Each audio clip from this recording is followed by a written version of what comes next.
Good morning. Let me echo my thanks to the Center for Islam and Democracy, Radwan, MPAC, MEPAC, and all the organizers of this conference. I would be remiss being at Georgetown Law not to start my remarks with acknowledging the news this week that Georgetown Qatar's Dean Safwan al-Masri will be departing. He really had transformed Georgetown Qatar. I had the privilege of teaching a course there a couple of years ago on Israeli apartheid, including creating space for conversations about Palestine. There are real questions. We know Congress was pressuring Georgetown around the activities at Georgetown Qatar, so I think we really need to ask the tough questions. Was congressional pressure behind that decision?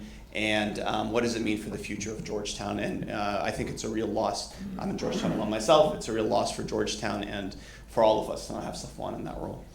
What I'd like to do in my brief remarks today is to connect conversations around Gaza, West Bank, Palestine with the larger themes of the Arab world, the Muslim world, and democratization. I'm primarily going to make, let's say, three sets of points. One, linking to the regional war and the ways in which impunity for Israeli repression really was the playbook for what we're seeing take place in Iran and Lebanon over the past several months. Secondly, I'll kind of go the other way and show the way that not only has Palestine been the playbook, but Iran and Lebanon have been the cover that have allowed repression to escalate on the ground. And finally, I'll try to connect these developments to the conversations in this conference around democracy in the Muslim world. So let me start with a point that should be obvious, but I don't think is made enough in these spaces, which is the way in which Gaza and Palestine has been the playbook for what we're seeing in the regional war. And it starts with a very basic premise. This was an illegal war. It was a war launched without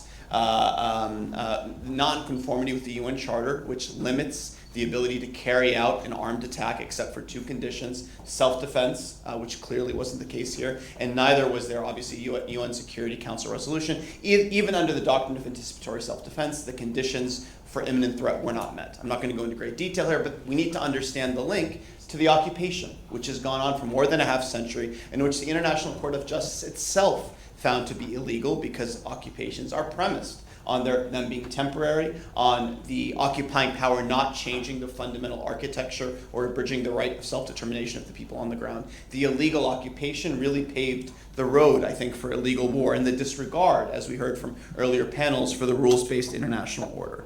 Secondly, we need to talk about attacks on civilian infrastructure. Prime Minister Netanyahu, very early in the Iran war, talked about breaking the bones of Iran.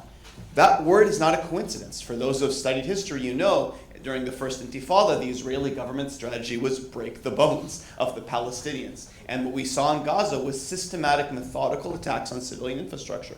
The majority of schools, of hospitals, of homes, of government ministries, of police forces. All of these themes are being followed in Iran, with attacks on healthcare, the police forces becoming a legitimate target, and of course in Lebanon we're seeing that same playbook play out. So again, the linkage between this permissibility around deliberately attacking civilian infrastructure, which of course goes against the foundations of international humanitarian law. The third point here is, especially with regards to Lebanon, the playbook we're seeing of taking over land, expelling the residents, razing everything in your path. In essence, we saw that take place in Gaza, right? And these acts amount to ethnic cleansing and crimes against humanity and war crimes. As human rights groups have documented, we're seeing the same model take place in the south of Lebanon. And again, it's the impunity. This was documented in Gaza, right? And we're seeing it, by the way, in parts of the West Bank as well, especially in the refugee camps in the Northwest Bank. That playbook, impunity, we're seeing it spread across the region. And fourth, the disregard for civilian life. The reliance on artificial intelligence, the ways in which there's a lack of precautions. That playbook, again, which we've seen over decades in Palestine, has paved the way for it in Lebanon and in Iran. It's really critical to make these points because it underscores the centrality of putting Palestine in the conversation because it's leading to further regional repression. But by the way, the arrow points the other way, and that's the second part of my presentation, which is the ways in which the regional war and the focus around it is providing a cover for Israel to accelerate these themes, these abuses on the ground. And it's not getting the attention it was getting before. And it's not just the ceasefire. It really is the regional war. So in Gaza, reporting on the ground suggests that the yellow line, which is denoting the area where the Israeli army retains full control, Palestinians are being gunned down approaching that line. Based on the ceasefire agreement, it was supposed to be about 52% of Gaza. Press reporting suggests it's nearly 2/3 of Gaza. And demolitions, destruction behind the yellow line continue every single day. These areas are being flattened entirely to the ground. Secondly, killings have continued in the Gaza Strip. More than 800 people have been killed since the ceasefire came into place. So again, and it's not getting the attention and the focus that is deserved, and even phase one of the ceasefire. And again, the model even of ceasefires not actually stopping, we saw that in Lebanon. Actually, in many ways, the model for the Gaza ceasefire was the Lebanon ceasefire that had started the year prior that wasn't being followed. So, and again, we're seeing that now with Iran in the region.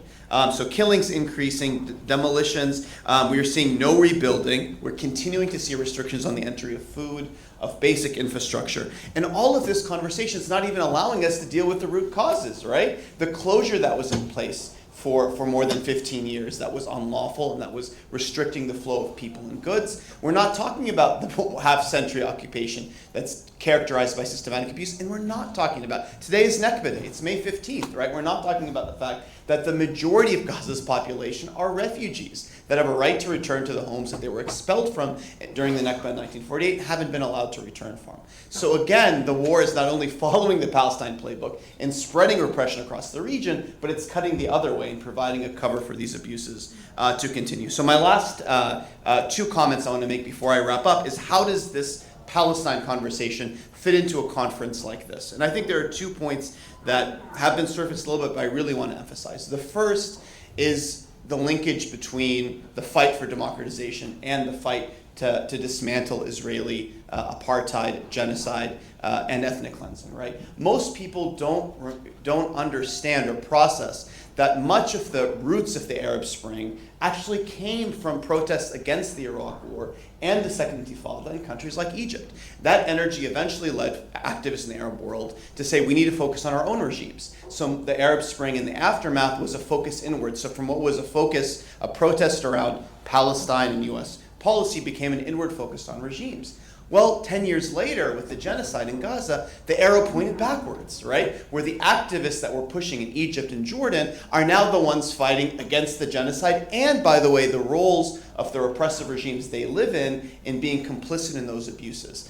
That connection needs to be understood, as well as the way that normalization, the way that the Abraham Accords are, again, providing, in essence, a shield for Israel in the region, and the way in which there's an interconnectivity when it comes to U.S. policy, when it comes to tech companies and their complicity, when it comes to arms, and the way in which that relationship is being used to further repression in Palestine and across the region. Has to be said here, has to be emphasized, the linkage between those two. And my final point, and I'll wrap up here, is about U.S. policy and what U.S. policy looks like. You heard in the last panel a little bit about the term democracy promotion. Again, and this is really the work that Dawn is focused on, not only is underscoring the connection between the region and the fight for human rights and how it links to Palestine and the broader struggle, but is to really underscore that we shouldn't, at this moment, democracy promotion is kind of a phrase without meaning, because the real struggle is to end U.S. support for repressive regimes. So we need to underscore, right, that like really what's needed is not, we can talk about civil society funding and democracy promotion, but step one really has to be ending U.S. support for repressive regimes and ensuring accountability and complicity. That really is the struggle of our time, and only through doing that can we create space for activists in the region, not only to shift policy on Palestine, but to do it more broadly across the region. I'll stop here. Thank you.